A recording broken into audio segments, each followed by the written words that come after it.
I am back with another video, me making my version of curry chicken.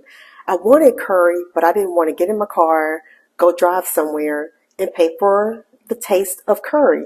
And it's not going to be perfect, but it's going to be good enough. If you can make it perfectly and you have all the ingredients and you know what you're doing, great. But if you don't, do what you know how to do. So I'm going to do what I know how to do in my kitchen to make my version of curry.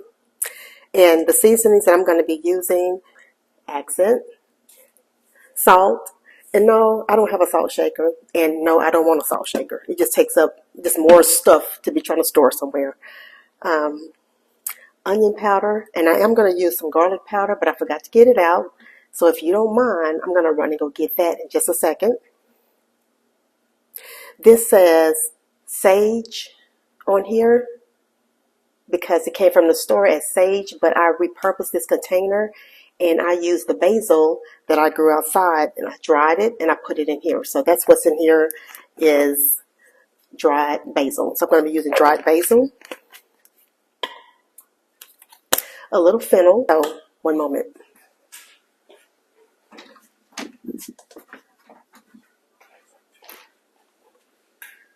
Garlic powder.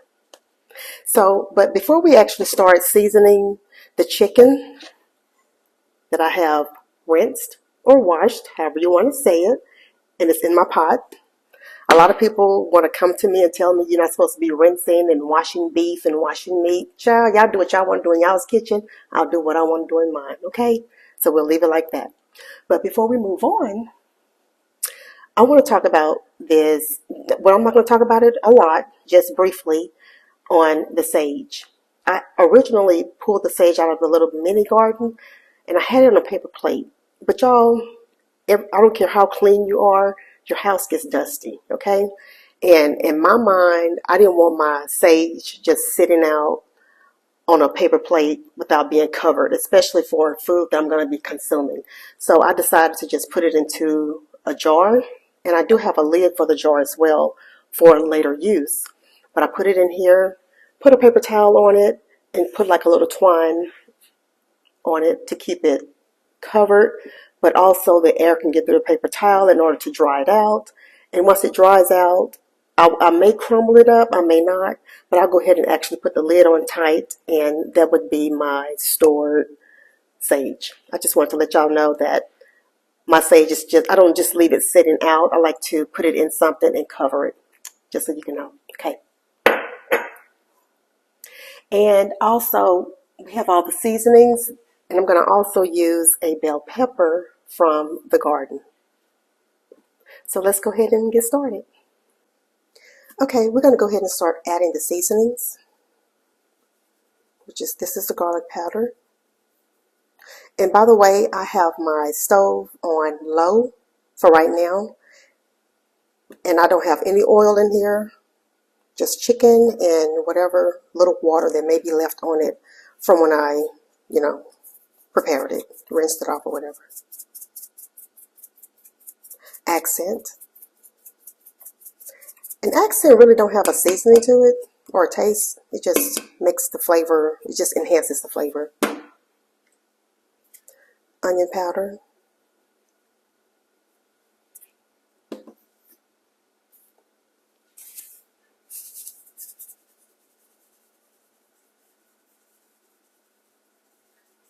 A little salt.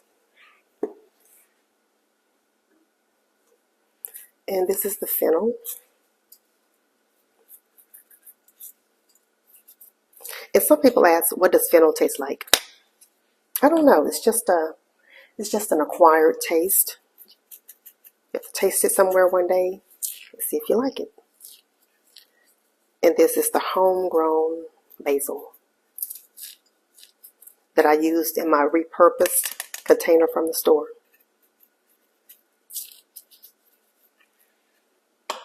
So as that heat up a little bit,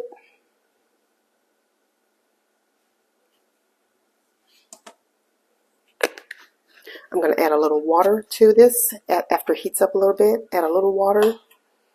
And once it gets going a little bit, I'm going to add the potatoes. Y'all thought I forgot the curry, didn't you?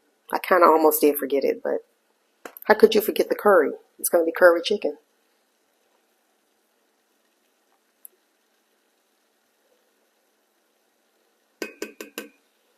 And you know what? There's one more thing I want to go get, which is a little bit of cayenne pepper.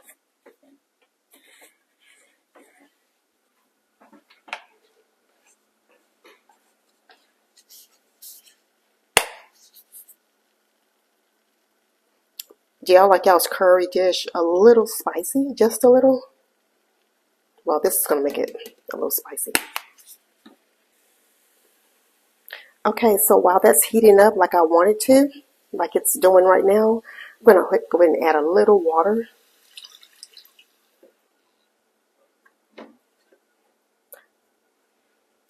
Actually, I'm going to add it all.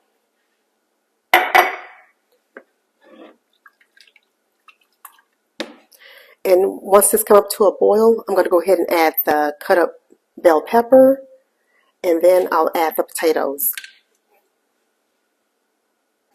Okay, this seems to be cooking exactly like I want it to cook. It's coming into a boil.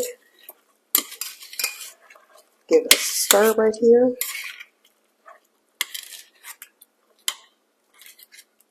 And I did put seasoning on here, and you did see me add water.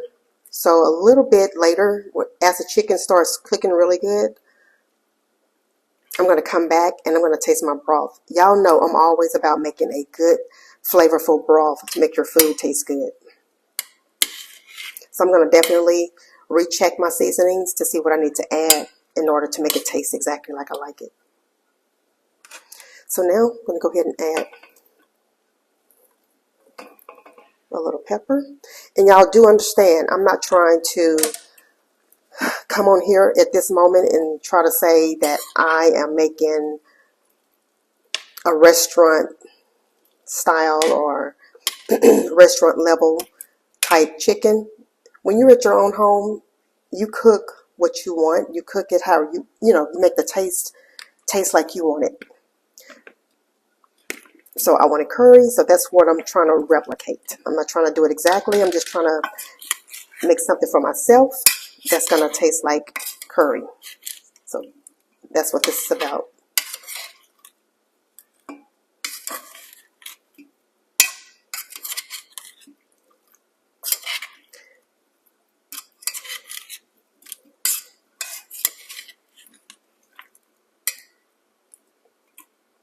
And now, I know you might see this. You see the chicken, some of the chicken on top, some of it's on the bottom. The potatoes are not filled all the way up, with water like we would typically boil up a potato, and that's fine. So let me go ahead and taste right now. So I already know that I'm going to need a little bit more salt for sure. The spice on this is perfect, so I don't need anything. I don't need it to be any more spicier than what it is. That's perfect. But I definitely used some more salt.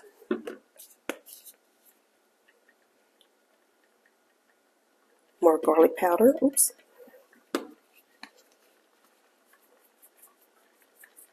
Accent. And some garlic powder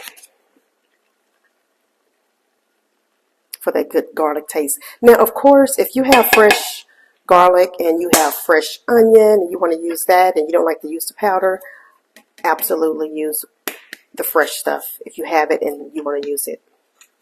I'm just showing you what I'm doing for right now. All right, so can you see the amount of water that's in there, or the broth? You see how rich that's looking right now already?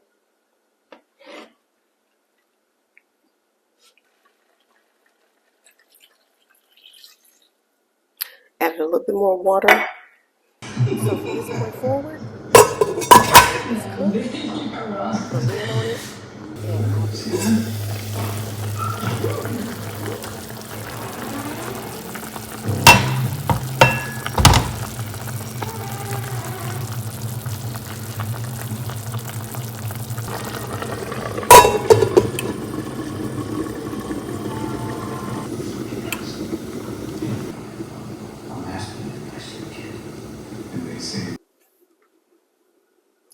Okay, let's take a look at the chicken and the potatoes and see what it's looking like.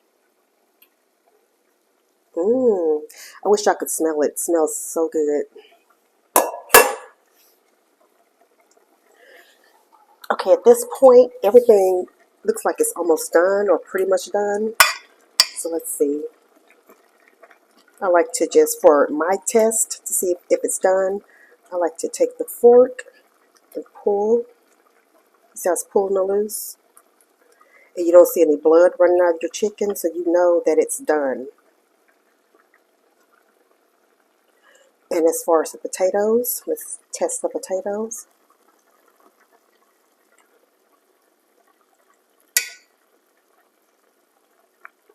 The potatoes are tender.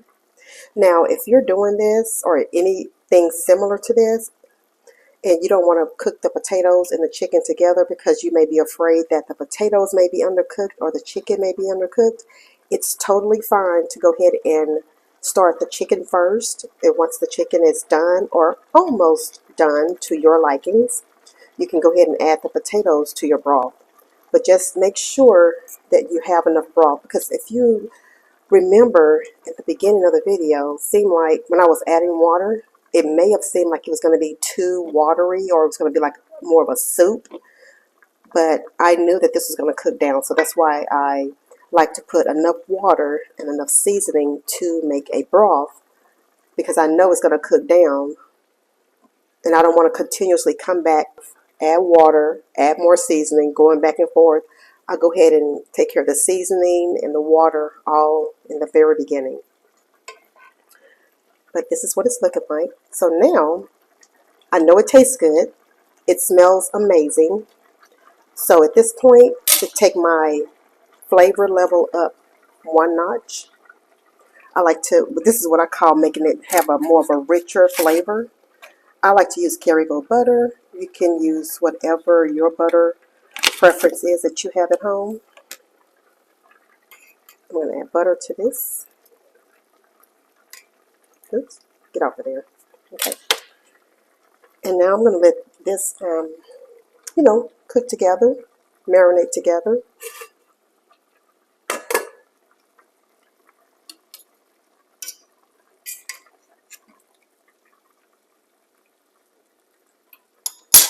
And y'all see what this looks like, right? So if that's too, for whatever reason, if it's too watery for you, which I think it'll be perfect for me. But if you have more broth, and it's not just in a dish like this, but anything like more of a soup base, and if you just feel like it's just too watery and you want it to be more of a thicker consistency, you always have the option of using flour or cornstarch. I was going to show you how I normally make a little paste. I guess I still could, just to make this a little bit thicker. Okay, just in case you're looking at this and you don't know how to use cornstarch to make your soup or broth a little bit thicker, you just take some cornstarch or flour, and this is cold water. I guess you could use room temperature water, warm water, but I typically never use warm water. Cold water always works best with cornstarch, in my opinion. So you take some cold water, and you're not going to put a lot, because all you want is a little paste. I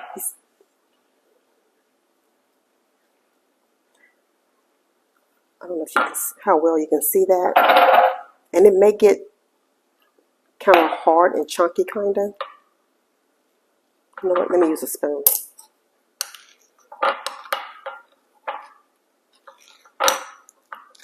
But you want this to be more of a paste. You don't want it too watery.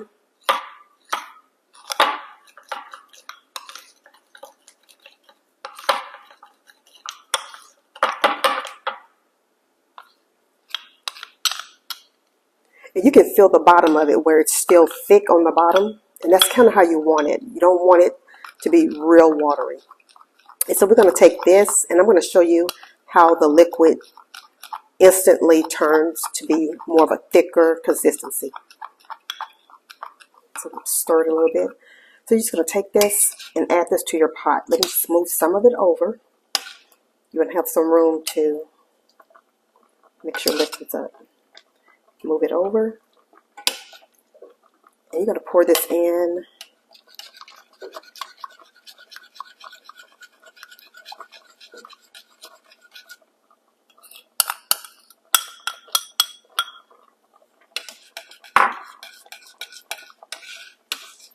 I hope you can see in here, see in the pot, you see how it's getting thicker. And the longer this cooks, the thicker it's going to get.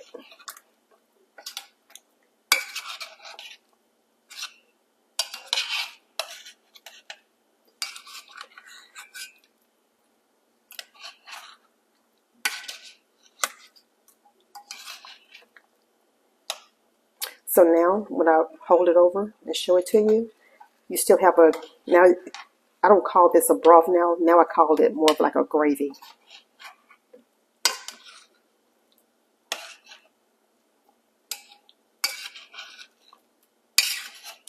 And if you are just cooking this right out, not trying to record, not trying to explain things, not giving a little bit of direction, this should actually be done within 35 to 40 minutes, no longer. So it's like a 40-minute meal, is what I call it.